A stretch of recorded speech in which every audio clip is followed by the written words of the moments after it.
안녕하세요. 신용보증기금 혁신아이콘 지원팀의 허승욱 팀장입니다. 반갑습니다. 네, 이 시간 많이 기다리셨을 텐데요. 제4기 혁신아이콘 사전 설명회를 시작하도록 하겠습니다. 코로나 때문에 원래는 저희가 현장 설명회를 항상 준비했었는데 지난 3기부터 이렇게 화상으로 온라인 설명회로 여러분들 맡고 있습니다. 궁금하신 사항은 저희 채팅창을 통해서 질문을 주시면 되고요. 사실 온라인 설명회로 바뀌다 보니까 여러분들이 많은 분들이 참여할 수 있어서 더 좋은 면도 있는 것 같습니다. 이 내용은 또 계속 남겨둘 것이기 때문에 필요하신 경우에 언제든지 찾아서 보실 수 있으십니다. 지금부터 그러면 혁신아이콘 지원 프로그램을 소개해드리고 그리고 자주 나오는 질문들을 또 저희들이 안내를 해드리도록 하겠습니다. 순서는 그렇게 진행하고요. 지금부터 본격적으로 설명을 드리도록 하겠습니다. 먼저 신용보증기금의 스타트업 지원 프로그램에 대해서 간단히 설명을 드리겠는데요. 기업이 성장하면서 그 단계에 맞는 다양한 금융 지원이라든지 비금융 지원 프로그램이 있습니다. 저희 신용보증기금은 지난 2014년부터 스타트업만을 위한 전담 조직을 운영해 오고 있는데요. 전국에 10곳이 있습니다. 저희가 입주해 있는 프론트원에도 마포 청년 스타트업 지점을 비롯해서 전국 10곳의 스타트업 지점이 있고요. 이곳을 통해서 다양한 프로그램들이 운영되고 있습니다. 여러분들이 잘 아시는 스타트업 네스트부터 해서 퍼스트 펭귄, 그리고 최근에 생긴 퍼스트 펭귄 플러스, 그리고 지금 설명드리는 혁신 아이콘 지원 프로그램까지 다양한 프로그램들이 있습니다. 한 번 들어오신 다음에 성장 단계에 따라서 점점 이렇게 상향되는 프로그램을 경험하시면 저희와 함께 성장하실 수 있으실 거라 생각이 듭니다. 한 가지 조금 자랑 섞인 말씀을 드리면 저희 스타트업 지점에는 젊은 직원들이 많이 있습니다. 사고도 굉장히 유연하고 또 개방적이고 저희 신보에서는 굉장히 그 업무 능력이 굉장히 뛰어난 그 직원들이 이렇게 모여 있거든요. 이곳을 통해서 저희들이 스타트업 미래 성장이라든지 또는 그 혁신성이 뛰어난 기업들을 심사하고 있기 때문에 신보의 가장 큰 강점이라고 말씀드릴 수 있겠습니다. 다음으로는 저희 본격적으로 혁신 아이콘 프로그램에 대해서 설명을 드리려고 하는데요. 먼저 도입 배경부터 말씀을 드리겠습니다. 이 프로그램은 작년 3월 달부터 저희들이 시작을 했지만 사실상 2018년도부터 저희들이 기획을 했습니다. 그동안에 스타트업 생태계 내에서 창업 부문 많이 조성되어 있는데 스케일업 프로그램이 부족하다는 지적이 계속 있어 왔고요. 저희 신용보증기금이 그러면 그 중에 소수 기업을 집중 지원함으로 인해서 각 산업의 분야를 선도할 수 있는 스타트업들을 저희들이 발굴하고 지원함으로 인해서 생태계 전체가 활성화되고 활력을 제고할 수 있는 방안들을 고민했고요. 그 끝에 나온 것이 바로 혁신 아이콘 지원 프로그램입니다. 두 번째로 저희들이 금융 지원이라는 것은 사실 굉장히 보수적인 영역입니다. 그러다 보니까 어쩔 수 없이 과거의 데이터를 기반으로 해서 미래를 예측하는 정도의 저희들이 심사를 해 오고 있었는데요. 2014년도에 저희가 퍼스트 펭귄 제도를 도입한 이후에는 과거의 재무지표라든지 이런 것들은 몽땅 무시하고 미래 성장성이라든지 대표자 역량이라든지 또는 시장성, 사업성들을 중심으로 평가를 해오고 있습니다. 이러한 문화를 더욱 확산하고 또 특히 혁신아이콘과 같은 리딩 그룹에 대한 심사를 이런 방향으로 전환하면서 새로운 금융 환경 조성을 만들기 위해서 노력을 해오고 있습니다. 세 번째는 그 비금융까지 아우르는 어떤 패키지 형태의 스타트업 프로그램이라는 건데요. 이런 것을 주장하고 표방하는 것들은 굉장히 많은데 실제로는 굉장히 어렵습니다. 왜냐하면 다양한 기관이 협업을 해야 되기 때문에 그런데요. 이것을 위해서 저희는 전담 조직을 따로 운영하고 있습니다. 바로 저희 혁신 아이콘 지원팀이 그런 곳입니다. 두 번째로 말씀드릴 것은 선정 규모입니다. 저희가 5년간 프로젝트를 운영하고 있기 때문에 1년에 10개 기업, 그래서 상하반기 각각 5개 기업 내외를 선발하는 것을 기준으로 해서 5년간 50개 기업을 선정할 예정이고요. 중요한 사항은 사실은 이때 운영되는 그 평가의 기준이 상대평가, 5개 기업을 뽑는다. 이런 것이 아니라 그 절대평가에 의해서 필요한 정도의 그 수준에 있는 기업들이면 언제든지 뽑을 수 있도록 저희들이 심사를 좀 유연하게 또 운영을 해 오고 있습니다. 그리고 이번에 바뀐 가장 중요한 사항인데요. 여러분들도 사실은 이 부분 때문에 많은 분들이 오늘 관심 있게 지켜보시는 것 같아요. 150억까지 지원 규모를 좀 확대했습니다. 이렇게 한 이유는 사실은 저희가 그 스타트업에 대한 프로그램을 스케일업으로 또 바꾸면서 또 이쪽 프로그램을 도입을 하면서 이 기업들이 처음에 작지만 좀 강한 기업들, 지금 당장은 적자를 내지만 향후에 성장성이 큰 기업들, 이런 기업들을 지속적으로 지원하기 위해서는 최대폭 규모의 지원이 필요하겠다 싶어서 저희가 오랜 기간 노력을 했고요. 그래서 국내에 있는 그 저희와 유사한 정책금융기관 중에서는 단일 기관 규모로는 최대 금액을 지원하는 것으로 이번에 바뀌었습니다. 그리고 뭐 나머지 크레딧 설정 한도라든지 또는 KPI 관련된 내용, 성과 공유와 관련된 내용은 이후에 계속 설명을 드리도록 하겠습니다. 네, 지금 운용 현황을 보고 계시는데요. 지금까지는 총 3개 기수가 선발이 되었습니다. 총 17개의 기업이 선발이 되었고 1기와 2기는 6개의 기업이 선발됐고 3기에는 5개의 기업이 선발이 됐습니다. 1기 때는 75개 기업이 지원을 했고 2기 때는 157개, 3기 때 지난 상반기에는 216개의 기업이 지원을 했습니다. 그래서 경쟁률이 계속 올라가고 있거든요. 이런 추세라면 이번에는 또 뭐 300개 정도 또는 그 이상 되지 않을까. 왜냐하면 이번에 이제 지원하실 수 있는 기업들의 제한 요건에서 300억 누적 투자 유치 금액까지 제한이 되어 있었어요. 3기까지는.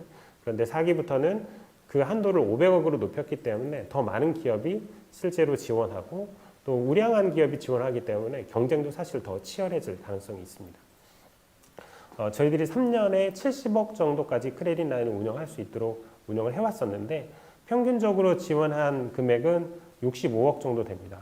그러니까 뭐 사실상 최대치를 거의 운영했다라고 볼 수 있는 거고요. 이 기업들의 작년 2019년도 매출액은 평균 111억 원, 그리고 평균 고용 인원은 73명, 누적 투자 유치는 기업당 224억 원 정도 되고 있습니다. 어느 기업들이 이렇게 선정이 됐는지 궁금한데요. 궁금해 하실 것 같은데요. 지금 화면을 보시는 대로 총 17개의 기업입니다. 이 기업들을 쭉 보시면 내가 잘 아는 기업도 있고 또 그렇지 않으신 기업도 있으실 거예요. 그리고 이 기업들 중에 나랑 잘 아는 기업도 있을 거고 이 정도면 나도 될 만하겠다 이렇게 자신감도 가지실 수 있을 텐데 그런 점을 좀 참고로 하셔도 될 것 같습니다. 다음은 운영 성과입니다. 저희가 사실 1년 반 정도밖에 되지 않았기 때문에 성과를 냈다라고 하기에는 아직 시간이 너무 짧습니다. 하지만 어쨌든 저희들이 선발한 기업들을 기준으로 올해 상반기 실적을 살펴보면 작년 똑같은 기간 대비해서 약 100% 정도 매출이 상승했고 일자리는 약 61.9%, 그리고 누적 투자 유치 금액은 40%가 넘는 금액이 더 투자가 되었다고 보시면 되겠습니다. 그 다음에 여러분들이 지금부터는 사실 굉장히 궁금해하시는 내용들인데요. 제가 좀 자세하게 설명을 드리도록 하겠습니다. 먼저 후보 기업 모집입니다. 24일까지 모집인데요. 24일 18시까지 모집입니다. 여기서 한 가지 좀 당부 말씀을 드려야 되는데 기존에 저희가 3기까지 선발할 때는 외부에 별도로 서버를 두고 거기를 통해서 저희가 모집을 했었습니다. 그런데 이번부터는 저희가 혁신창업 플랫폼이라고 해서 별도로 운영을 하거든요. 네, 잠시만요. 저한테 메시지가 와서 조금 보겠습니다. 화면에 표시줄이 생기면 표시줄이 생기나요? 그러면 이걸 하지 않아도 될까요? 네, 제가 포인터를 쓰면서 화면 보시기에 좀 불편한 점들이 생기는 것 같아요. 제가 그러면 말씀을 드릴 테니까 그러면 화면을 하나하나씩 넘겨주시면 좋을 것 같고요. 그 보이는 창은 좀 조금 삭제해 주시면 좋을 것 같습니다. 네. 네, 됐네요. 네, 죄송합니다. 모집과 관련해서 또 다시 설명을 드리도록 하겠습니다. 혁신창업 플랫폼은 저희가 운영을 하고 있는데 예년에 보면 마지막 시간대에 한 1시간 정도 남겨놓고 그 접수가 폭주를 합니다. 그런데 이번엔 또 경쟁률도 굉장히 높을 것으로 예상돼서 많은 기업들이 마지막 시간대에 제출하면 약간 서버가 다운될 가능성도 있거든요. 그래서 미리미리 좀 준비하셔서 하루 전날까지 접수를 해주시면 굉장히 좋을 것 같고, 그래야 분산이 돼야 원활하게 접수가 될 것 같습니다. 한 가지 더 추가로 말씀드리면, 이 마지막에 넣으시다 보면 미처 내용을 포함하지 못한 상태로 제출하시는 경우들이 있어요. 지난번에도 사업계획서를 제출을 못하셔서 제출은 하셨지만 사업계획서 내용이 빠져서 자동적으로 탈락하신 기업도 있었습니다. 미리미리 준비해 주시길 당부를 드리고요. 예비심사는 9월 29일부터 10월 20일까지 두 차례에 걸쳐서 예비심사가 이루어집니다. 약 2배수 이내의 기업이 여기서 선발되고 발표가 될 예정인데요. 약 10개 기업 정도가 이 중에 추려진다라고 보시면 되겠습니다.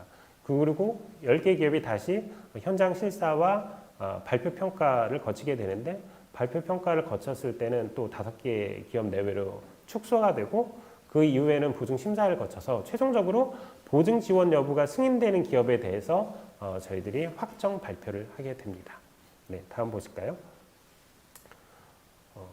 그 다음부터는 이제 응모 자격입니다. 여기서부터는 제 말씀에 귀를 많이 기울여 주셔야 될 것 같은데요.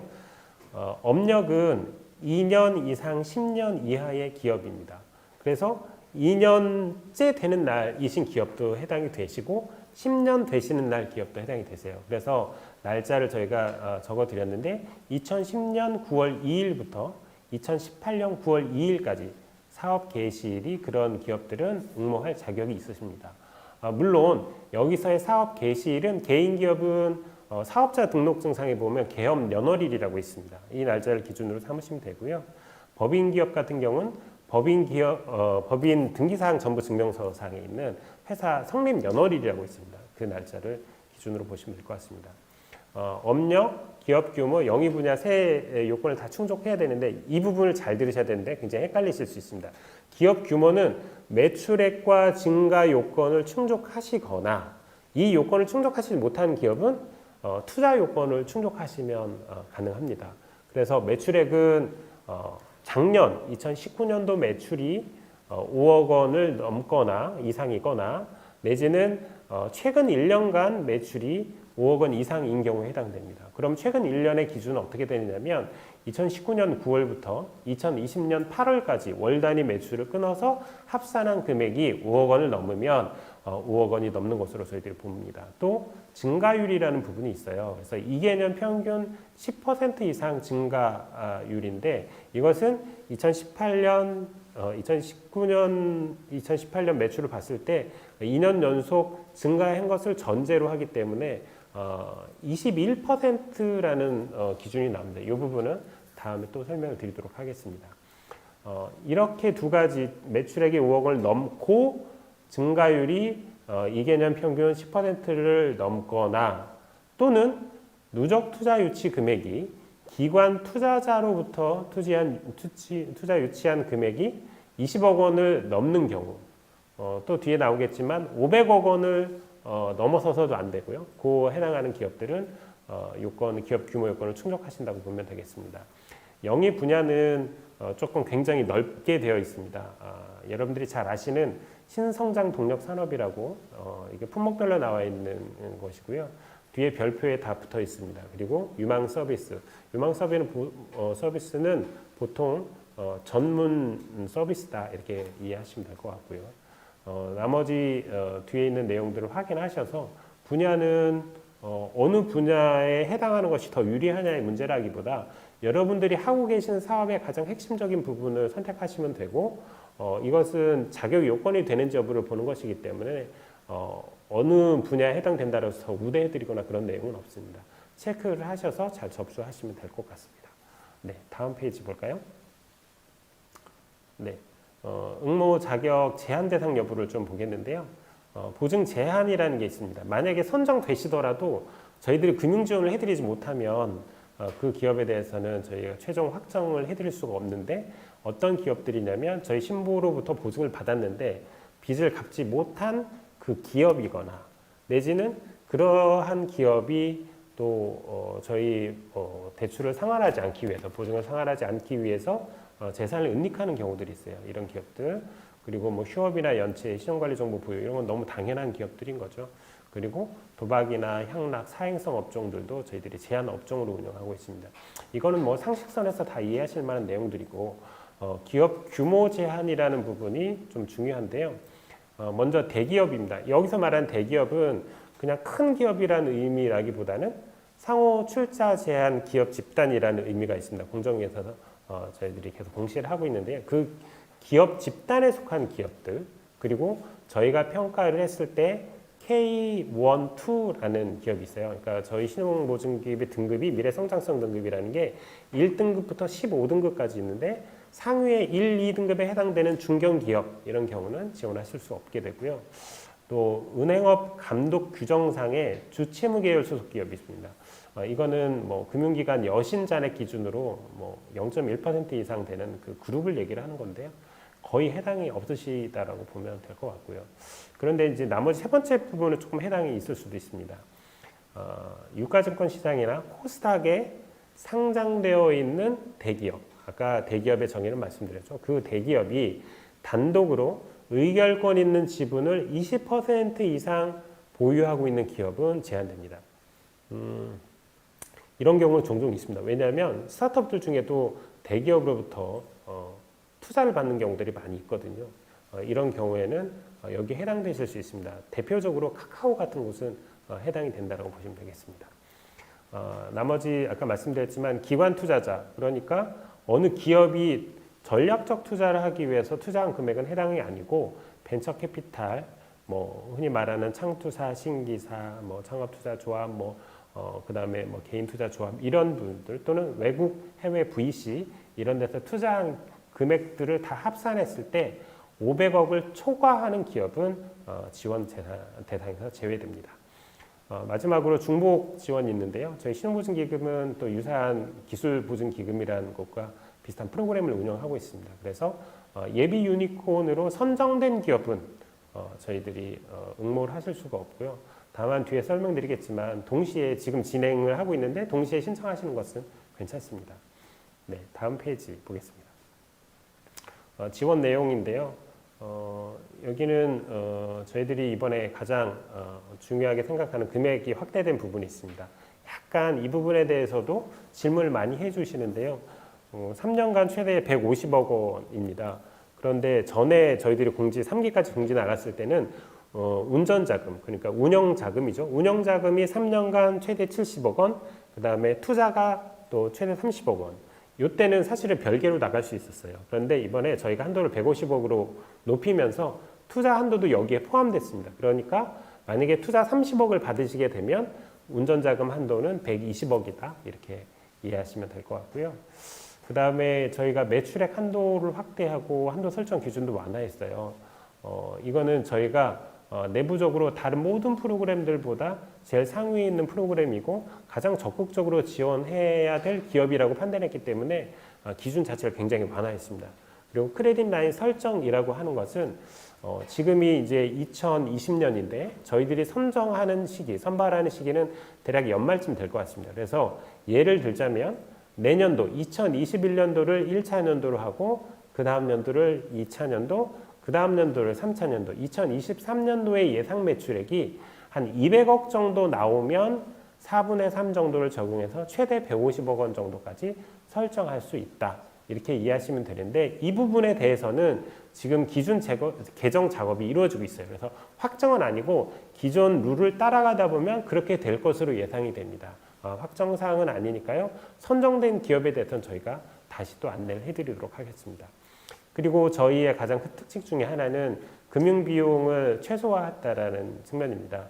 저희들이 이 프로그램을 설계할 때부터 사실은 스타트업 관계자분들한테 많이 의견을 들었어요. 그래서 이 금액은 보통 1, 2억 하는 게 아니라 몇십억 단위로 이루어지기 때문에 금융비용도 기업들한테 굉장히 중요한 요소다라고 생각을 해서 신보에서 보증료를 수취하는데 그 보증료가 최저 보증료입니다. 0.5%고요. 그리고 보증 비율이라는 게 있는데 보통은 부분 보증으로 운영이 됩니다. 85%에서 95%까지 운영이 되는데 업력에 상관없이 100% 보증을 운영을 하고 있으니까 은행이 책임을 지지 않기 때문에 사실상 저금리를 유도한다고 볼 수 있고, 이에 더해서 6개 시중은행과 저희가 협약을 했습니다. 그래서 산출된 금리의 0.7%포인트를 추가로 또 할인해 준 방식으로 운영하고 있어서 일단 선정만 되면 굉장히 저리자금으로 단연간 운영할 수 있다, 이렇게 이해하시면 됩니다. 이렇게 운영한 취지는요, 저희들이 금액도 늘리고 또 저금리로 하는 이유는 한번 선정만 되면 다른데 뭐 여기저기 신경 쓰지 않으시고 사업의 본질에, 본연의 목적에 집중하실 수 있도록 저희들이 지원해드리기 위함입니다. 그 밖에 다양한 비금융 지원들이 이루어지고 있습니다. 여기 설명을 길게는 못 드리는데, 얼마 전에도 저희들이 혁신아이콘 기업들을 대상으로 해서 설명회도 개최하고 인사, 노무, 법률, 해외 진출에 대해서 컨설팅을 10건 이상 지금 진행을 하고 있습니다. 다음 페이지 보실까요? 네. 신보 이 혁신아이콘 프로그램의 가장 큰 특징 중에 하나는 성과 공유에 있습니다. 성과 공유는 저희한테 어떤 성과의 공유금을 내시거나 이런 차원이 아니라 이 사회에 여러분들이 성공하신 만큼 그것을 돌려드릴 수 있도록 문화를 확산하자는 취지에서 저희들이 시행을 하고 있고요. 좌측편에 보시면 성과 목표라는 게 있습니다. 이 목표를 달성하실 경우에는 다양한 방식 중에 하나로 성과 공유를 하시도록 되어 있어요. 그래서 최종적으로는 멘토링까지도 하실 수 있기 때문에 성과 공유에 대한 부담은 사실상 그렇게 크지 않다라고 보시면 되겠습니다. 네, 다음 페이지 보실까요? 예, 지금부터는 자주 나왔던 질문들을 제가 하나하나 설명을 드리도록 하겠습니다. 가장 많이 나오는 질문입니다. 저희 신보뿐만 아니라 기보에도 같은 질문들을 많이 하실 것 같은데요. 기술보증기금을 이용하고 있는 기업인데 응모가 가능한지 많이 물어보십니다. 먼저 말씀드리면 얼마든지 지원 가능합니다. 다만 저희 혁신아이콘으로 선정이 되시면 아까 말씀드린 중복 제한의 문제 때문에 저희 신보로 다 이관이 돼서 와야 됩니다. 그래서 그 방법 중에 하나는 첫 번째, 회사의 자기 자금으로 대출금을 선정되신 이후에 상환을 하시거나 아니면 전환 보증이라는 게 있습니다. 기보가 보증한 그 채무를 저희들이 보증인을 바꾸어주는 방식인데요. 이것을 위해서는 매출액이 어느 정도 나오셔야 됩니다. 그래서 향후 예상 매출액의 한 4분의 1 정도, 예를 들면 한 10억 정도 보증을 이용하고 계시면 40억 정도는 매출이 될 것으로 예상이 되어야 이게 가능한 겁니다. 그래서 기술기업들은 조금 쉽지 않은 경우들이 있습니다. 그런데 기술기업 내기가 나왔으니까 사실 드리는 말씀인데, 저희 혁신아이콘 프로그램은 그냥 플랫폼 비즈니스, 이커머스 이런 기업들은 워낙 매출도 좋기 때문에 선정이 되시면 한도 설정이나 이게 되게 유리하지만, 반대로 기술 기업들은 지금 당장 매출이 많이 안 나오는 기업들이 많습니다. 그런데 저희는 크레딧 라인으로 운영을 하기 때문에 오히려 한도 설정이라든지 이런 면에 굉장히 유리하세요. 그래서 저희들이 지금까지 선정된 기업들의 비중을 잘 살펴보시면 기술 기반 기업들이 50%가 넘는 비율로 계속 선정되어 오고 있습니다. 참고하시면 될 것 같고요. 추가적으로 지금 저희 혁신아이콘뿐만 아니라 중기부에서는 예비 유니콘 프로그램도 모집 절차가 진행되고 있습니다. 많이 물어보시는 게 양쪽을 다 지원할 수 있나요? 이런 질문들 많이 하시는데요. 결론적으로는 먼저 양쪽 다 지원 가능하십니다. 다만 아까 말씀드린 대로 저희들이 제한 요건에 예비 유니콘으로 선정된 기업은 저희가 선정할 수 없게 돼 있습니다. 따라서 중간에 저희로 선정되시면 저희 쪽을 이용하시면 되지만, 예비 유니콘을 선정되시면 자동적으로 신청을 철회한 것으로 저희들이 간주를 하고 있습니다. 참고하시고요. 다음에 업력과 관련된 부분입니다. 신설 법인을 만들어서 1년 정도 사업을 운영하고 있어서 지금 업력 요건을 못 갖추는 거 아닌가 이렇게 생각하시는 경우도 있으신데, 대략 그 기업을 운영하시기 전에 개인 사업자로 운영하시다가 법인으로 전환하는 경우가 있어요. 이런 경우에는 개인 기업의 업력까지 합산을 해드립니다. 다만 4가지 조건을 충족을 해야 되거든요. 그 조건이 지금 밑에 1, 2로 저희가 표시를 했는데, 동일한 사업을 운영하시고, 그리고 자산과 부채, 재무제표에 보면 자산과 부채가 있는데 이거를 법인으로 포괄 양수도가 되었는지, 그리고 대표자가 경영에 참여하고 또 주식 지분을 보유하고 있는지 이런 네 가지 요건을 다 충족했다라고 하면 업력을 인정해 드립니다. 여기에 대해서는 뭐 질문이 나오면 또 상세하게 설명을 드리도록 하겠습니다. 매출액의 기준에 대해서 또 물어보시는 경우들이 있어요. 부가세 신고 기준으로 되는지 이런 경우 있는데 재무제표 상에 있는 매출액입니다. 예를 들면 재무제표 상에도 현금주의 매출이 아니라 사실 발생주의를 취하고 있기 때문에 기간 단위로 분할한 매출액을 기준으로 하거든요. 그래서 5억 원이 넘는지 여부 등은 그러한 기준으로 판별을 하고 있습니다. 그러면 매출이 없어도 혹시 지원 가능한지 많이들 물어보시는데 아까 말씀드린 대로 저희의 응모 자격에 보면 기업 규모 요건에 매출 요건이 있고 투자 요건이 있습니다. 그래서 투자 요건 하나만 충족하셔도 이런 기업은 지금 당장 매출은 안 나지만 기업 가치가 어느 정도 성장했다라고 보고 지원 자격을 인정해 드리고 있습니다. 그리고 다시 한번 말씀드리지만 기존에는 누적 투자 유치 금액이 300억 원을 넘어서면 지원이 불가능했지만 이번부터는 그 금액이 500억 원으로 상향됐다 보시면 될 것 같고요. 매출 증가율, 이거 아까 말씀드렸죠. 2017년도 매출, 2018년도 매출, 2019년도 매출 이렇게 3개년도 매출이 있다라고 보면 2019년도 매출이 2017년도 매출액의 21% 이상이 되시면 매출 증가율은 충족한 것으로 봅니다. 가령 그럼 2017년도에는 저희 회사가 아예 없었는데요 이렇게 물어보시는 경우들이 있으세요. 이런 경우에는 매출이 없었기 때문에 성장률, 증가율에 대해서는 저희들이 인정을 해드리고요. 다만 2017년도 예를 들면 7월 1일에 개업하신 기업이 있다 그러면 6개월을 1년으로 환산해서 그 증가율을 따지도록 되어 있습니다. 네, 다음 페이지 보실까요? 네. 가점 대상을 저희가 운영을 하고 있습니다. 그런데 저희가 처음에 모집 절차에서 말씀드렸다시피 예비심사가 있고 본심사가 있습니다. 예비심사 단계에서는 가점이 적용이 되는데 세 가지 요건입니다. 첫 번째는 팁스 선정 기업이고요. 그리고 두 번째는 저희 신보의 대표 상품인 퍼스펭귄 기업입니다. 퍼스펭귄 기업 같은 경우도 마찬가지고 팁스도 마찬가지인데 취소가 된 기업은 가점을 인정해 드릴 수가 없고요. 그리고 특허의 기술을 갖고 계신 국내 특허를 기준으로 삼았을 때 한국발명진흥회의 스마트3라는 특허 분석 평가 시스템이 있습니다. 거기에서 트리플 B 이상의 등급이 나오는 특허를 한 건 이상 등록된 것 기준으로 갖고 계시면 저희가 0.5점을 가점해 드립니다. 그래서 총 가점 요소가 세 가지인데 0.5, 0.5, 0.5입니다. 그런데 세 가지가 있더라도 가점의 최대 인정 점수는 1점이기 때문에 세 가지 중에 두 가지 정도만 있으셔도 가점은 1점 최대로 인정받으실 수 있고요. 다만 이 경우에 퍼스트펭귄 같은 경우는 이렇게 물어보시는 경우들이 많이 있으세요.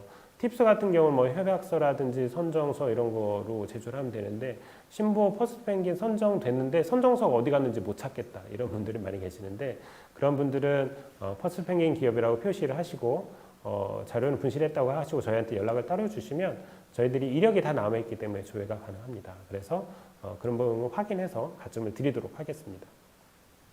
그 다음에 또 많이 나오는 질문이 심사 기준과 관련된 내용입니다. 저희가 심사를 볼 때는 서면으로 일단 먼저 심사를 하기 때문에 가장 중요한 건 어쩔 수 없이 사업계획서입니다. 사업계획서를 볼 때는 어떤 것들을 주로 보느냐면 혁신 아이콘이니까 혁신성이 가장 중요하고요. 그러면 그 기술의 혁신성 또는 비즈니스 모델의 혁신성 그리고 성장성 얼마나 이 기업이 글로벌 혁신 기업으로 성장할 거냐 또 유니콘으로 성장할 것이냐 이런 것들을 평가를 하며 시장 점유율만 높이는 게 아니라 최근 들어서 굉장히 오버밸류에이션에 대한 이슈들이 많이 있는데 지속 가능한 기업인지 따라서 수익 창출을 조만간에 할 수 있는 기업인지를 보게 됩니다. 여기에 대해서 볼 때는 사실 사업 계획서뿐만 아니라 추가로 회사 소개 자료, 다시 말하면 뭐 PPT 자료 같은 경우 첨부해달라고 저희가 공고문에 나가 있는데요. 되도록이면 첨부해 주시면 좋습니다. 사업계획서만으로는 다 보지 못하는 내용들이 있고 정리가 잘 돼 있는 경우는 오히려 PPT가 나오는 경우들이 있습니다. 네. 그리고 이것과 관련해서 또 질문들을 좀 많이 하시는 부분들이 있어요. 그래서 어떻게 하면 내가 점수를 잘 받을 수 있을까라고 말씀들을 많이 하시는데 지금 말씀드린 요건들을 다 할 것뿐만 아니라 저희들이 추가적으로 또 보는 요소 중에 하나는 사실 시대가 이렇게 코로나로 인해서 많이 변화되고 있지 않습니까?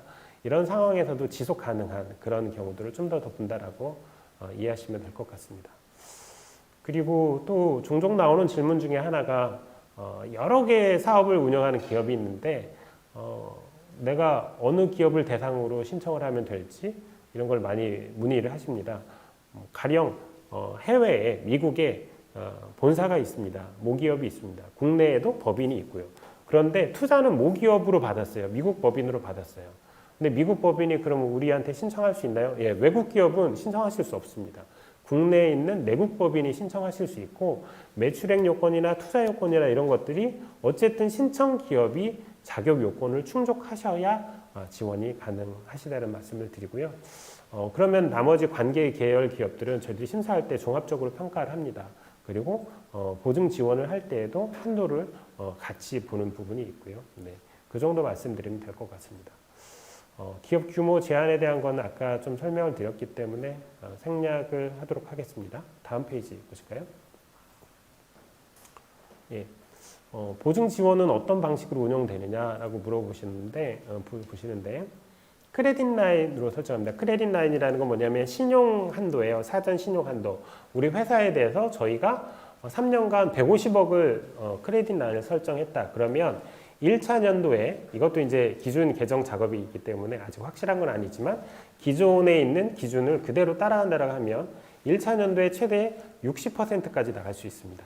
그 다음에 80%, 그 다음에 100%죠. 그러니까 150억으로 하면 90억, 120억, 150억 누적 기준으로 그렇게 운영할 수 있는 거고요. 마이너스 통장처럼 운영할 수 있다는 게 가장 큰 장점입니다. 예를 들면 내가 한꺼번에 100억을 써야 돼. 그럼 100억을 지금 당장 필요하지 않은데 다 써야 되는 문제점이 있고 금융비용이 나갈 문제가 있는데 저희 크레딧 라인은 한번 설정을 해두면 내가 필요한 때 자금을 쓰고 또 자금 여유가 있을 때는 상환하시고 다시 받으실 수 있죠.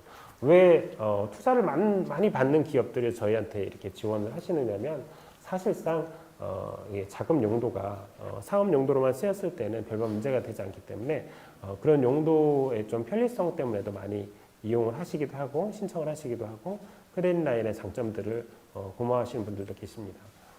추가적으로 또 저희들이 연차별 경영 목표, 다시 말하면 마일스톤을 설정합니다. 마일스톤을 설정해서 달성되면 그 다음 연도, 2차년도, 그 다음 연도, 3차년도를 지원해드리는 구조로 운영을 하고 있는데요. 이 중에 기존에는 사실은 매출이나 고용과 관련된 지표들이 많았어요. 그런데 약 50% 되는 점수는 기업과 상의해서 그 기업에 맞는 지표를 따로 설정합니다. 다시 말하면 매출이라는 최종 산출물이 나오기 전에 중간에 나올 수 있는 지표들, 예를 들면 뭐 특허라든지 MAU라든지 임상 승인이라든지 이런 내용들을 기업이랑 협의를 해서 사전에 KPI로 설정을 하고 그것이 달성되었으면 점수를 부여해서 종합 평점이 80점이 넘으면 저희들이 그 다음 연도 지원을 해드리고 있습니다. 다음에 또 자주 나오는 질문이요. 발표 평가를 통과해도 금융 지원이 안 되는 경우들이 좀 더 있는지를 많이 물어보세요. 저희들이 그 발표 평가까지 선정 심의를 할 때에는 재무제표나 이런 신용평가는 많이 하지 않습니다. 하지만 재무제표라는 건 회사의 얼굴과도 같은 거거든요. 그런데 그 내용이 사실과 일치하지 않는 경우들이 있습니다. 이런 경우는 저희들이 확인을 해서 그런 경우에 일치하지 않는다면 금융지원 승인을 받지 못하는 경우들이 있을 수 있고요. 또 하나가 그 다음 질문과도 연계되어 있는데 책임경영 심사를 통과하지 못하는 기업은 금융지원이 되지 않습니다. 가령 지금 저희가 연대보증인 면제를 2018년도 4월부터 전면적으로 시행해서 법인기업에 대해서 운영을 해오고 있는데 그러다 보니 저희들이 이제 책임경영 심사라는 거를 반드시 하게 되어 있습니다. 그 중에 중요한 부분이 이제 대표분의 어떤 신용 상태라든지 아니면 납입 자본금이 너무 적은 경우에는 이 책임경영 심사에 좀 영향이 있을 수도 있습니다. 그래서 그런 부분들이 통과되어야 저희 금융지원 승인을 받으실 수 있다. 이렇게 보시면 될 것 같아요. 제가 계속 멘트가 나오는데요. 제가 말이 너무 빨랐나 봅니다. 그래서 다음부터 그 채팅을 통해서 들어오는 질문은 제가 또박또박 설명을 드리도록 다시 할게요. 이제는 FNQ는 여기서 좀 마무리 짓고 여러분들이 주신 실시간 질문들을 제가 한번 보도록 하겠습니다. 네. 기관 투자 요건에 증권형 크라우드 펀딩도 적용되나요? 라고 질문을 주셨는데요. 저희 기관 투자자에 대한 그 투자 요건은 저희 별표에 다 그 기관 투자자의 범위가 나와 있습니다. 그거는 이제 벤처기업 특별 육성법에 나와 있는 벤특법과 그 시행령에 관련된 조항들이 이렇게 쭉 나와 있어요. 거기에 보시면 따라가면 될 것 같고요. 크라우드 펀딩은 제가 확인해 봤을 때는 거기에는 현재까지는 포함되어 있지 않는 것으로 되어 있습니다. 다음 질문 보겠습니다. 개인 사업자에서 2019년에 법인 사업자로 포괄 양수도 형태로 전환한 기업인데 개인 사업자 실적도 인정되는가요? 예, 이렇게 질문 주셨는데요. 당연합니다. 업력도 인정하지만 개인 기업은 법인 기업으로 쉽게 말하면 옷을 갈아입었다는 개념이거든요. 그래서 동일한 기업이다. 그리고 사업도 연속적이다라고 인정해드리는 것이기 때문에 실적도 당연히 인정됩니다. 다만 유의하셔야 될 사항은 개인 기업 때 실적이 너무 좋았는데 법인 돼서 실적이 떨어지면 오히려 증가율 부분에서 요건을 충족하기 어려우실 수도 있다는 점 참고하시면 되겠습니다. 네. 다음 세 번째 질문 볼까요? 예. 세 번째 질문은 기관 투자자의 자산 운용사도 포함되나요? 라고 돼 있어요. 자산 운용사는 사실 증권업 관련해서 굉장히 범주가 넓게 돼 있고 개별 그 형태가 다양하게 되어 있습니다. 그런데 우리 벤특법에 보면 거기 저희들이 이제 기관 투자자의 범위에 명시가 돼 있어요. 경영 참여형 PEF, 그 다음에 창업 벤처 전문형 PEF, 이 두 가지에 해당되시는 경우, 그러니까 자산 운용사가 투자를 할 때도 그냥 고유 계정으로 투자하는 게 아니라 그런 조합을 결성해서 투자하는 경우에는 해당이 된다. 보통은 그렇게 투자 조합 마련해서 뭐 블라인드 펀드든 프로젝트 펀드든 하시는 경우들이 많이 있거든요. 그러니까 그 경우에 해당되시는 여부를 확인해 보시면 기관 투자자에 해당되시는 여부를 확인하실 수 있을 겁니다. 네, 다음 질문 볼까요? 예. 2021년도 예상 매출액이 만약에 50억이고 2022년도 100억, 2023년도 200억이라고 한다면 한도가 150억까지 나오는 것인가? 예, 질문 주셨는데요. 예, 좋은 질문이네요. 예, 지금 당장 매출 예상액이 많지는 않고 나중에 3차년도 예상 매출액이 많으면 크레딧 라인 약정은 그렇게 하실 수 있습니다. 다만 1차년도, 2차년도의 예상 매출액이라는 것은 그 각 차년도에 지원할 수 있는 금액하고도 굉장히 또 밀접하게 관련되어 있습니다. 아까 말씀드린 연차별 한도라는 것, 1차년도에 60%, 그 다음에 80%, 100%라는 것은 이것과 그 해의 예상 매출액하고 공통 범위, 미니멈으로 적용된다고 보시면 되는데 여러분들이 생각하시는 우리 회사의 목표 매출액과 예상 매출액은 좀 다른 개념입니다. 그래서 우리가 50억을 하겠다고 하지만 저희들이 봤을 때 30억 정도밖에 안 된다라고 하면 30억으로 평가될 수 있습니다. 그 점을 참고하시면 될 것 같고요. 네, 다음 질문 보겠습니다. 재무제표 신뢰성 저하라는 것이 예를 들어서 2020년 추정 매출이 얼마가 될 것 같다라고 작성해서 제출했는데 실제로 나중에 보니 달라지면 신뢰성이 저하되는 것인가? 그렇진 않습니다. 여러분들 사업계획서 작성하시는 거 그대로 되는 일 보신 적 없잖아요. 저희가 매출 추정을 해도 그렇게 잘 안 됩니다. 그런데 신뢰성 저하라고 하는 것은 뭐냐면 기존에 작성된 재무제표가 신뢰성이 없다는 거거든요. 그러니까 향후에 예상되는 우리가 예상 계획이 신뢰성이 없는 것과 과거에 실적을 기반으로 국세청에 제출한 자료가 사실관계와 다른 것은 굉장히 다른 문제입니다. 그래서 재무제표의 신뢰성이라고 하는 것은 예를 들면 이렇게 보시면 돼요. 뭐라고 할까요? 차입금이 있는데 차입금을 누락했다든지 매출이 있는데 그 매출을 따져보니까 사실 관계회사에 대한 그냥 가공 매출이었다든지 이런 경우들은 재무제표의 신뢰성이 떨어진다라고 보는 겁니다. 그래서 그런 예시는 저희들이 많이 있긴 한데 그거는 다음에 상세하게 연락 주신 말씀드리도록 개별적으로 상담을 하겠고요. 다음 질문 보겠습니다. 예.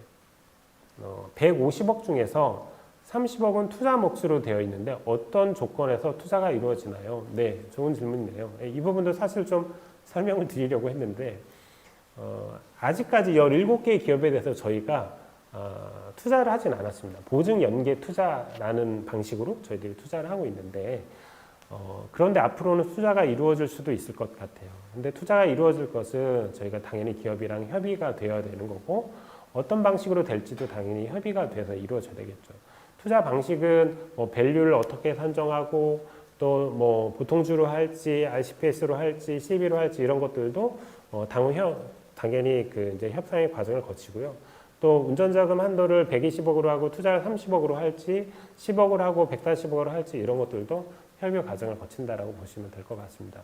저희들이 지금까지 이렇게 투자를 하지 않은 이유는 사실 저희 같은 정책금융기관이 벤처캐피탈이 주로 사업 영역으로 삼고 있는 그 투자를 저희들이 많이 하면 조금 시장에 영향이 갈 수 있어서 저희들이 자중을 하고 있었지만 혁신 아이콘 기업은 저희들이 이제 여러분들 저희가 조사를 해보니까 투융자를 동시에 지원받기를 원하시는 경우들이 되게 많아요. 그래서 그런 부분도 앞으로는 좀 적극적으로 고려하고 있습니다. 네.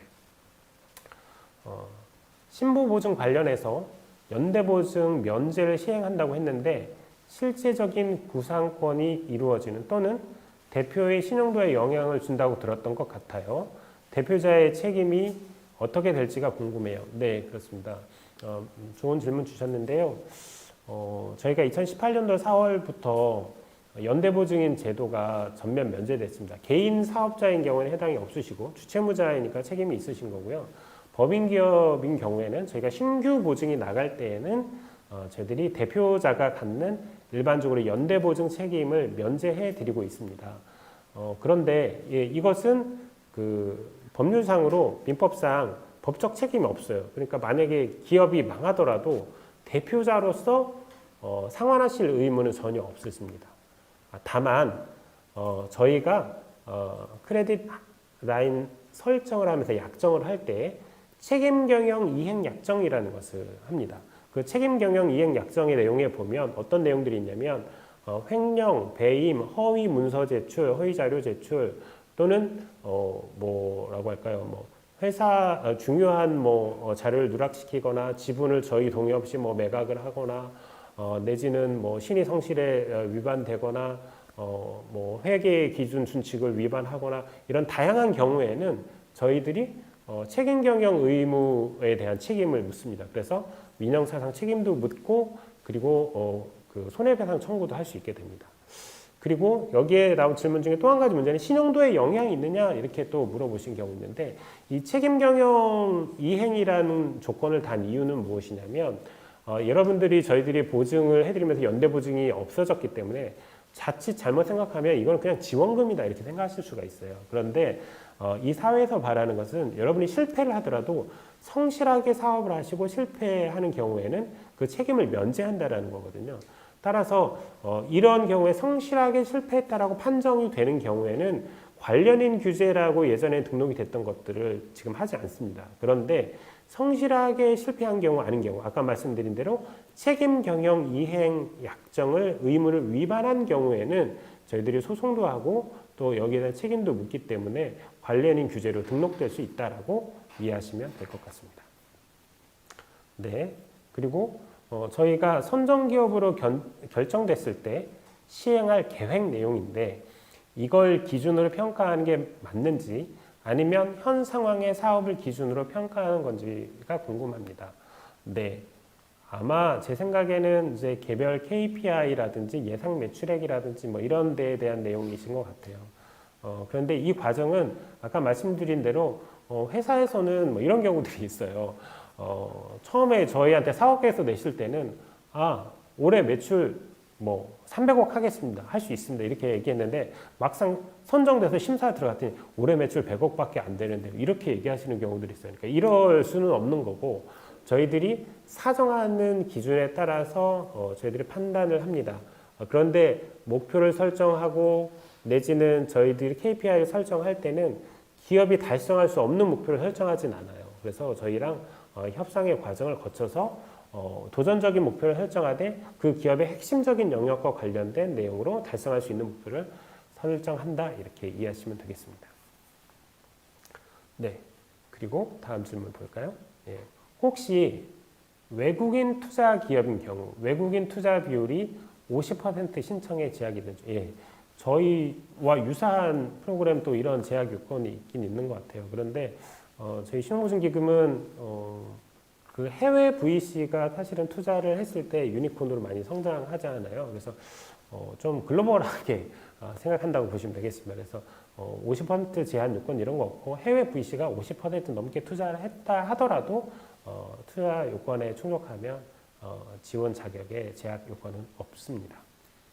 네. 보증 금액으로 기업 인수 자금으로 이용 가능한가요? 라고 하셨네요. 네.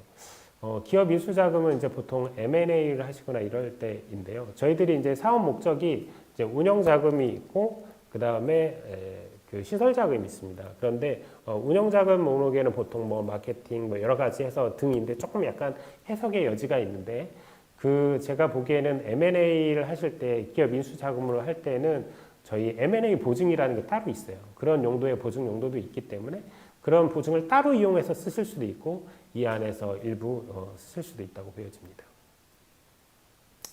네, 다음에는 투자받은 기업에서 재무제표에 대해 해마다 외부 감사를 받고 있는데요. 재무제표 신뢰성에서 회계 감사가 또 진행되는 건가요? 예. 투자받은 기업들은 보통은 이제 감사를 받도록 그 계약 조건에 되어 있죠. 그래서 감사를 받는다는 것은 기본적으로 회계 감사인이 적정 의견을 냈다라고 하면 재무제표 신뢰성은 있다고 보여집니다. 하지만 감사라고 하는 부분이 완벽하게 하기보다는 감사가 좀 철저하게 이루어지지 않는 경우도 있을 수 있거든요. 그런데 저희 실사를 통해서 혹시 밝혀지고 나오는 것들이 있다면 재무제표 신뢰성 저하 여부는 저희가 다시 또 한번 확인한다라고 보시면 될 것 같습니다. 네. 사업계획서 작성 시 기술적인 부분은 전문 용어나 기술적인 다이어그램을 사용하는 게 유리한가요? 네, 이거는 유불리에 대해서 물어보셨는데, 제가 여기 이 프로그램을 실무적으로 운영하는 사람이지만 제가 이제 평가자는 아닙니다. 그래서 심사위원에 따라서 전문 용어를 쓰는 걸 좋아하시는 분도 있고, 그렇지 않은 분도 있을 것 같아요. 그런데 그건 이제 회사의 선택에 따라 다른 것 같고요. 사실 그 스타트업이라든지 VC 생태계에서 보면 우리들끼리만 아는 용어들이 있습니다. 그 용어를 쓰지 않으면 왠지 안 될 것 같고 그래서 막 그렇게 용어를 쓰시기도 하는데 이렇게 심사할 때는 사실 그것을 좀 더 쉽고 누구나 알아들 수 있는 용어로 쓰시거나 내지는 병기하시면 좋을 것 같습니다. 네, 다음은 투자 규모 및 여부는 신용보증기금 자체 심사를 통해서 신무가 직접 투자하는 형태로 진행되는 건가요? 네, 그렇습니다. 저희 투자 규모를 얼마로 할지 저희가 임의로 정하는 것은 아니죠. 당연히 아까 말씀드렸다시피 회사랑 협의를 거쳐서 투자 여부하고 금액을 결정한다고 볼 수 있고요. 그럼 투자를 안 받으면 선정됐는데 거기서 철회가 되거나 그렇지는 않을 겁니다. 아마 선정하고 심사하는 과정에서 그런 의사들은 좀 들게 될 거고 아직 현재까지 모든 기업에 대해서 저희들이 다 투자를 하거나 그러지도 않았기 때문에 그 부분이 선정되신 기업한테 큰 걸림돌이 되거나 그러지는 않을 것 같습니다. 네, 다음 질문 보겠습니다. 지원 업종에서 발생한 매출은 현재 없지만 향후 해당 업종으로 사업 영역을 확장할 계획이 있다면 지원이 가능한가요? 네. 이 부분은 조금 애매한 것 같습니다. 아직 매출이 없는 기업이라면 정관이라든지 사업자 등록증 상에 나와 있는 이제 업태라든지 품목을 보고 저희들이 그 사업 분야를 생각을 할 수가 있어요. 법인등기부상에 있는 업이라든지. 그런데 우리가 머릿속에 계획만 있고 피보팅도 막 자주 이루어지기 때문에 내가 어디 할지 모르고 있는 상황에서 우리 회사의 내용이 어떤 업이다라고 하는 것들을 주장을 해서 하기에는 어려움이 있어 보입니다. 그리고 이 정도 기업이면 경쟁률이 워낙 높아서 사실은 요건이 충족된다라고 해도 선정될 가능성이 굉장히 떨어집니다. 이렇게 한 가지 말씀을 좀 드릴게요. 이런 질문들을 굉장히 많이 하시는데요. 저희가 매출액이 5억에서 왔다 갔다 합니다. 내지는 투자 금액이 20억에서 왔다 갔다 하는데 좀 지원할 수 있게 해주세요. 이런 그 질문들을 많이 하시는데요. 공개 모집에 따른 공정 경쟁이기 때문에 이건 명확하게 맞아야지 지원하실 수 있는 부분이 있고요. 또 한 가지는 이렇게 서두르시지 않아도 이 프로그램은 5년 동안 운영될 거기 때문에 지금 이제 2년 차라서 다음에 1년에 2번 정도의 기회가 계속 있다라고 보시면 될 것 같아요. 그리고 경쟁률이 굉장히 높습니다.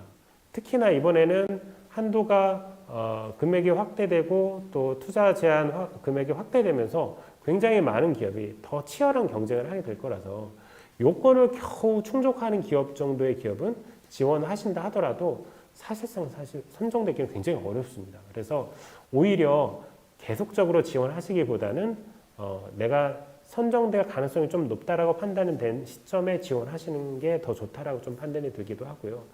또 한편으로는 이런 경우가 있습니다. 그러면 내가 먼저 지원했다가 떨어진 기업이면 다음에 도전할 수는 없는 건가요? 이렇게 질문들도 많이 하시는데 그것은 전혀 상관없다고 보시면 됩니다. 저희 선정된 기업 중에도 1기 때 떨어지고 2기 때 떨어졌다, 3기 때 선정된 기업도 있고 뭐 또 다른 기업들도 많이 있습니다. 그래서 새롭게 지원해 주시면 그 새로 제출하신 사업계획서를 새로 포맷해서 저희가 본다라고 보시면 되는데 가령 전차에 냈던 사업계획서를 그대로 내시는 분들도 있어요. 예를 들면 저희가 이번에도 그 지원 양식을 좀 수정했습니다. 그런데 과거에 제출하셨던 거 양식 그대로 해서 최근 매출이 2019년도가 아니라 18년 매출이라든지 이렇게 내시는 경우들이 있는데 조금 다시 한번 확인하시고 좀 성의를 보이신다 생각하시면 좋을 것 같습니다. 질문이 굉장히 많네요. 네, 계속 나가겠습니다. 저희는 현재 A라는 사업을 중점적으로 하고 있는데 이 A라는 사업과 관련 있는 A-1이라는 플랫폼 사업을 진행하고자 할 때 저희는 플랫폼 관련 업력은 없지만 A라는 사업을 토대로 하는 A1이라는 플랫폼 사업에 대해서 구상이 어느 정도 된 상태입니다. 이런 경우에도 저희가 선정될 수 있는지 궁금합니다. 네. 제가 이해력이 좀 떨어질지 모르겠는데 가령 A라는 사업을 하고 있는데 관련되어 있는 A-1이라는 사업을 하려고 하셔요. 그럴 경우에 지원하실 수 있죠. 그런데 지금 A라는 사업 영역이 지원 분야에 해당이 되셔야 일단 지원 가능하시다고 보면 되고 그리고 여기서 굉장히 중요한 부분이 있는데 여러분이 그 지원을 하실 때 사업계획서에 현재까지 매출이 A라는 사업 분야의 매출이 얼마가 나왔고 A-1이라는 건 아직 매출이 발생 안 했고 앞으로 할 것이다. 내지는 일부 매출이 발생하고 있으면 일부 매출이 어느 정도 발생하고 있다. 이걸 반드시 표기해 주시면 좋을 것 같아요. 자칫 잘못하면 지금 본업은 A인데 A-1의 매출로 다 오해해서 내시는 경우들이 있어요. 그러면 그 사실이 나중에 밝혀지면 심사 자체에 대한 근간이 되는 내용이 바뀌기 때문에 아예 오히려 불이익을 받으실 수도 있습니다. 네. 또 질문이 있었는데 아까도 말씀드렸지만 저희들이 그 150억으로 한도가 증액되면서 기준을 좀 새롭게 바꾸고 있습니다. 그래서 연차별 한도라고 60%, 80%, 100% 이런 내용들은 기존 기준이 그대로 운영된다는 걸 전제해서 말씀드리는 거고요. 조금 변동될 가능성은 있습니다. 네. 보증 한도 설정 시 매출액 대비 비율에 대해서 언급해 주셨는데요. 다시 한번 설명 부탁드려요. 네. 이거는 저희 이제 홈페이지 들어가서 규정도 이렇게 다 보실 수 있는데 한번 다시 설명을 드리겠습니다. 먼저 크레딧 라인이라는 걸 저희가 설정을 합니다. 크레딧 라인을 설정을 할 때에는 3차 년도 예상 매출액을 회사가 제시를 하고 그 제시한 매출이 타당한지를 저희가 봐서 사정을 합니다. 그러니까 좀 깎일 가능성이 높겠죠. 예를 들면 내가 300억을 하겠다고 했는데 그 매출액이 250억 또는 200억으로 줄을 수 있습니다. 그러면 그 금액의 4분의 3 한도, 현행 기준으로 봤을 때까지 크레딧 라인을 설정할 수 있습니다. 그래서 예를 들면 100억이다. 그럼 4분의 3이니까 75억까지 설정할 수 있겠죠. 그럼 75억 설정했으면 1차 연도는 1차 연도 예상 매출액과 그리고 75억의 60% 되는 금액 중 적은 금액. 예를 들면 1차 연도 예상 매출액이 얼마라고 할까요? 뭐 한 30억 정도 됐다. 그럼 30억과 75억의 60%에 해당되는 금액의 작은 금액, 그러니까 30억이 되겠죠? 30억 정도 1차 연도에 나갈 수 있다. 이렇게 보시면 될 것 같아요. 네. 최저 납입 자본금의 규모가 얼마인가? 제한 없습니다. 신청하시면 되는데 아까 말씀드린 대로 너무 최저 납입 자본금 규모가 작은 경우에는 책임 경영 심사를 통과하지 못할 가능성들이 있으세요. 가령 투자를 굉장히 많이 받았다 하더라도 납입 자본금 자체는 굉장히 작은 기업들이 있어요. 이런 기업들은 심사 통과가 되게 어려운 경우들이 있어요. 그래서 선정되신 기업은 뭐 무상증자를 하기도 합니다. 네. 다음 질문 볼까요? 네. 이 정도 질문을 저희들이 다 답변을 드린 것 같네요. 예, 현재까지 제가 보니까 접속도 많이 해주시고 관심도 많이 가져주신 것 같아요. 아까 몇 가지 당부사항을 말씀드렸는데 그 접수는 마지막 시간대 하지 마시고 미리미리 좀 제출해 주십사라고 꼭 좀 당부를 드리고요. 저희들이 계속 업무를 하면서 저희 쪽에 전화가 많이 걸려옵니다. 그래서 전화로 편하게 연락 주시면 저희들이 답변을 그때그때 드리도록 하겠고요. 그리고 구체적인 회사의 내용이 조금씩 바뀔 때가 있습니다. 그 경우에 대해서도 저희들이 상세히 안내해 드리도록 하겠습니다. 오늘 이 녹화 내용은 아마 저희 신용보증기금 유튜브를 통해서 지금 실시간 라이브로 이루어지고 있고, 그리고 이것이 또 동영상으로 또 계속 남아 있을 겁니다. 혹시 지금 실시간으로 시청을 못 하시는 분들이 있으시다면 나중에 찾아서 얼마든지 보실 수 있으니까요. 참고하시면 될 것 같습니다. 그러면 오늘은 이 정도로 마무리할까 하고요. 저희 혁신아이콘은 굉장히 요즘 사랑을 많이 받고 많은 분들의 관심을 받고 있습니다. 그런 만큼 저희가 이 스타트업 생태계 또 혁신 창업 생태계를 활성화하는 데 좀 기여할 수 있는 부분들을 저희들이 계속 고민해 오고 있고, 혁신아이콘을 통해서 저희 이 국가의 어떤 성장 동력을 이루고 또 대표할 만한 기업들이 많이 나와주기를 바라면서 혁신아이콘과 항상 함께 하겠다는 말씀 드리고 마무리하도록 하겠습니다. 감사합니다. 장시간 수고하셨습니다.